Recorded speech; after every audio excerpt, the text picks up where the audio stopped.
Hi, we'll see here. Since I picked up Flingza again, I've been playing it again. That's pretty much my main. Well, not pretty much. I've, like, almost exclusively playing Flingza right now. But I want to make a video kind of talking about how to play Flingza and going over, like, my drills and what I do to practice the weapon. I've made a weapon, or I made a video a while back that went over sort of my thoughts on Flingza and why I played it back in that day, and like it's an old video, so I don't really care too much about plugging it, but this is more of how I play it than why I play it. So it's a bit different than that video if you've seen it.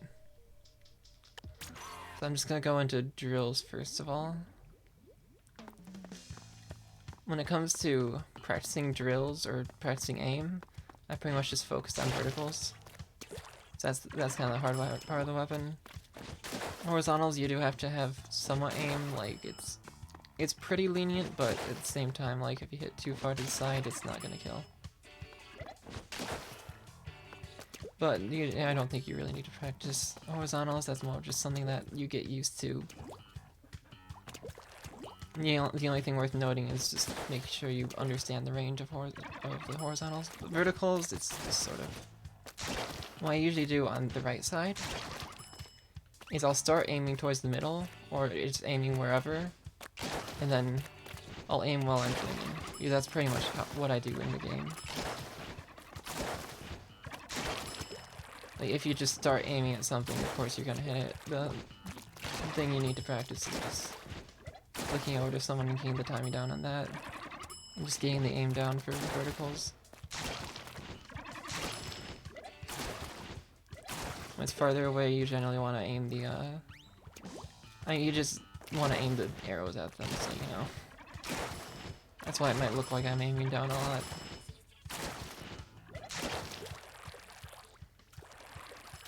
Closer doesn't matter as much. But yeah, I pretty much just do that a bunch if I'm practicing on the right, then I go up top. I do think not just with Flingza, but with any weapon, it can be important to aim from here. Because what you normally don't get in the training room is aiming down. So you can get some angles that aren't really something you normally practice. Which with Flingza it's a bit easier to aim down because you don't have to aim perfectly vertically. If you aim slightly above, it'll still hit them. But yeah, I do think aiming from top is something worth practicing.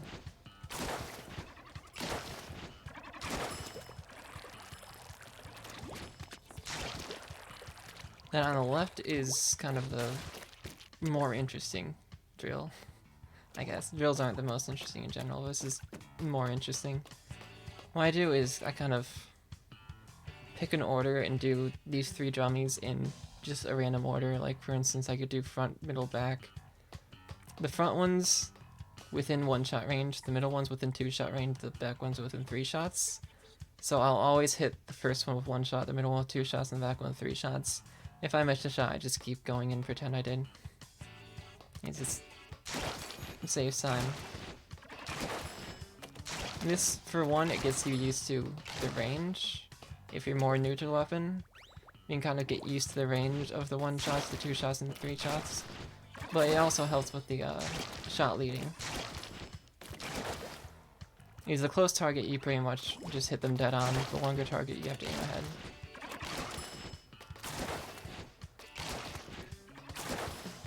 So that's pretty much what I do on the left side for drills. And another thing I like to do is the jump swing drills. So I'll kind of just paint this wall, swim up, jump back, and just jump swing.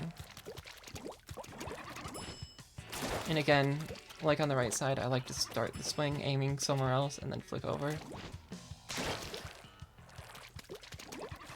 So I'll just do this a bunch, both directions. Like if you jump off this way, you can aim to the left. If you jump off this way, you can aim to the right. And the last thing worth noting, this is something I do on the right side, but to kind of get used to just any form of aim I could have, I like to tilt my controller to one of the sides, and then use the stick to center again. So I'm, like, my hands are aimed to the left right now. That can kind of just get me practice with aim when my controller is slightly off. I think that's something that you don't really practice much in the training room. So here, I'm aimed to the right with my controller.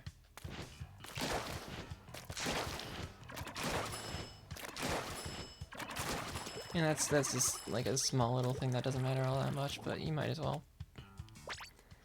That's all I'm gonna do with... Actually, there's one other thing I forgot. And that's shooting over ledges. Which if somebody's right under the ledge, you usually just horizontal. And aiming up is usually better because if you aim forward, the shot moves forward. So if you aim forward, you're not gonna hit somebody right under the ledge because the shot just goes over them. So if you aim up, it does less damage, but it actually falls down right on the other side of the ledge. Just something worth noting. That's true with like all rollers and sloshers and everything like that. You usually want to aim up when they're right under the edge. But verticals, it's sort of... I mean, like I said, on the right side, you want to aim with the end of the... whatever you call that. I don't know if it's called a reticle on Flingza. With this more a bunch of arrows. But you want to aim at the end of it. If I reset, I'll show something. So if you want to go into, actually I'll go into that later, but something worth noting is that you can kind of see if I just shoot out here, it's basically a triangle. It spreads out as it gets further. And something worth noting is that if you hit over a ledge, I missed. Only the part that does damage spreads out. You still get this line of ink, but that line of ink doesn't do damage. I think I messed that up a little bit. Like if I shoot over, the little line doesn't do damage. It's pretty much the area past that line that's actually doing damage. And that's important if you're going into recon mode to kind of see where you can hit verticals across ledges, things like that, which I'll go into in a minute, but in general, just like practicing hitting over ledges is something I'll do in here. That's out of range, but okay. So going further into that, I'm gonna go into one of the recon maps on right now. I think Compact should be a pretty decent one to show this.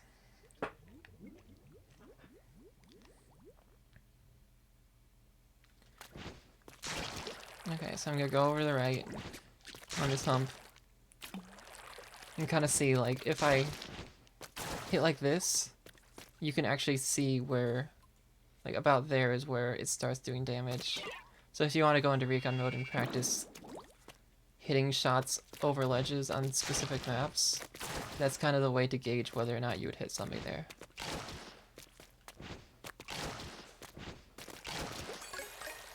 Or like over here, you can kind of see hitting over this. Hitting over this thing, things like that.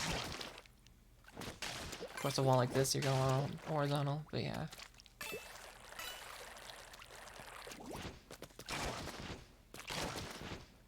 Doing that kind of shooting over ledges can be really helpful, and another thing worth noting is that if you do a high jump, you still land when, or you still shoot when you land, so it doesn't actually give you more height. All it really does if you're jumping, if you're doing this where you're shooting over a ledge, it makes it easier to hit you. So I usually try to just do a little hop. It's definitely just slightly easier to just hold down since I'm already holding down the trigger, but if you can get used to it, it's more effective to just do a little hop. And I'll pull up another map to try to find another good example of this.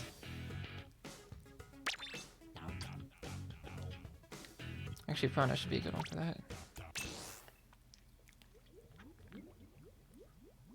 Because that kind of shows you shooting down from the ledge pretty well, but there weren't too many good spots to shoot up on that map.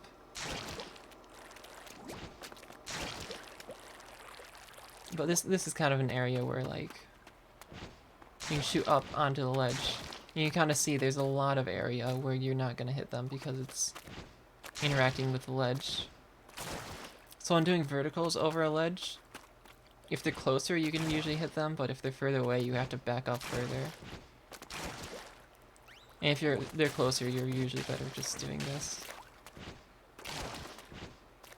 But verticaling over these kinds of ledges, you have to be kind of further back to hit further back, because otherwise it'll block your shot. So I think that's all I wanted to say about practicing aim with Flingza. So I'm gonna talk a bit about what it does, or more like how you use it. Because the way I see Flingza is just basically a splat roller that can paint. And it's not as good at doing the things Splat Roller does, but it makes up for that by having really good turf output and team-oriented specials. And of course you have a bomb, which... like, Pencil Roller has a bomb, but... like, if you're playing Splat Roller, you just have Curling Bomb and Splashdown, which... supports the roller itself pretty well, but doesn't do anything for your team. So Flingza's kind of a roller that can actually support your team. So one thing roller does in general is that kind of ledge camping thing while also being able to shoot people, or one-shot people at close range. And the reason you usually see Ninja Squid is to make it easier to approach for that one-shot. Because it doesn't really paint for itself very well. And that's especially true for Flingza. This roller needs paint to approach, but doesn't really paint that well for itself. You can't really... it's very slow to paint, swim, especially with Flingza. Splat Roller's a bit better, but it's still a problem with rollers in general. So you use Ninja Squid to make it much easier to approach without being seen, because if you're seen, not only can you get shot, but like they can just paint in front of you and you can't approach them if they paint in front of you. That's why you see me running Ninja Squid. Because if they see me and paint in front of me, I can't get close to them anymore.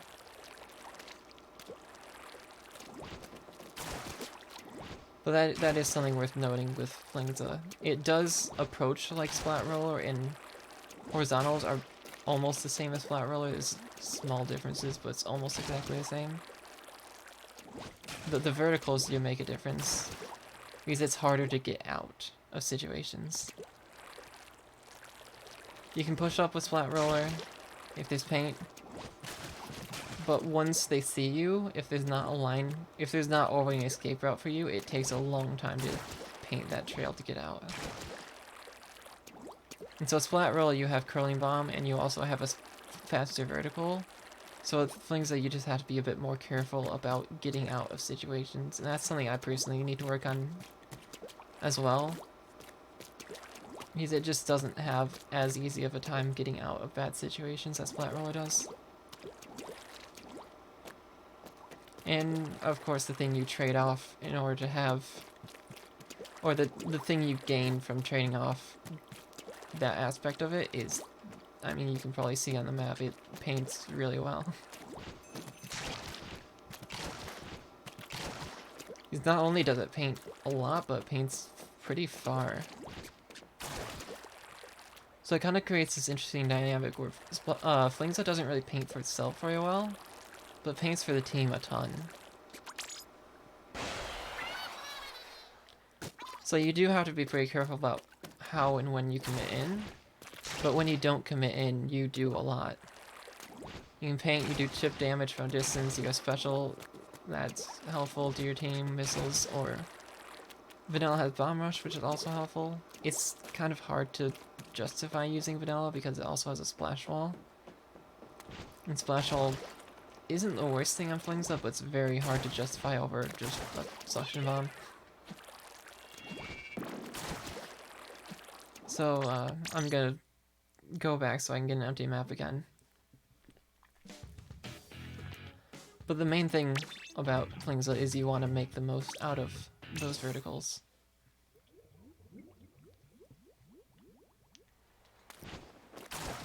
That's the whole point of playing Flingza, is that it paints for your team. the main issue with running splat rollers in your team is that you need to paint for it.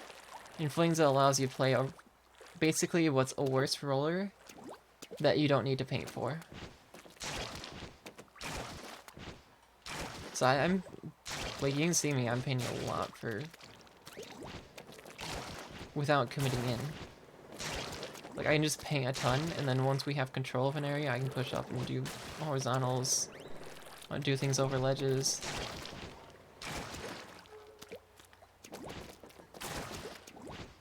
But it does need people push up for it. You don't generally want to be the first one in as a Flingza. Because, again, it doesn't really paint for itself. And because it doesn't have a fast vertical or a curling bomb or anything like that, it has a harder time getting out of bad situations. It's definitely something you want to be careful about how you commit in.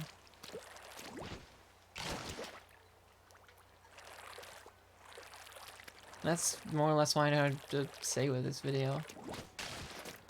Like, you do want to push up like a splat roller, but you want to do it less often, and you want to be more careful about it and more picky about when you push up, because you have a harder time getting out. But of course, what you trade off is the ability to support your team and also paint for yourself, basically. Because you're not really paying for yourself, but you're painting enough to make up for the fact that you're a roller.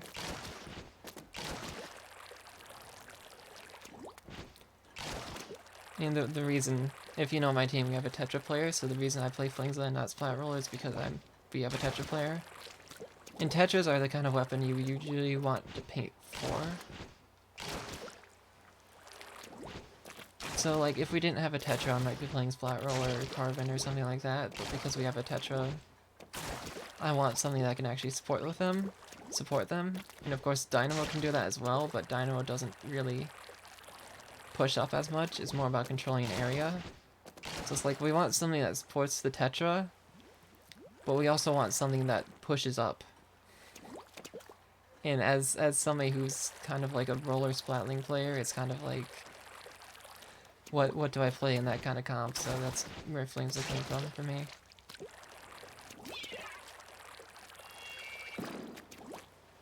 We have a bamboo, of course, as well.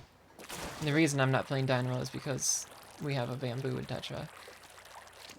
We don't really benefit from what Dynamo does. So in a lot of team settings, if you want to roll out paints, you can just run a Dynamo. But in certain teams, you're not gonna want something that just sits back like a Dynamo and plays it safe. So I think, personally, I think Flings is kind of hard to justify, and I understand if a team doesn't want to run it. But I do think if you benefit from it, like if you're a roller, your team doesn't want to run a comp that supports the roller, but you also want a weapon that pushes up, Flings is a really good option to consider.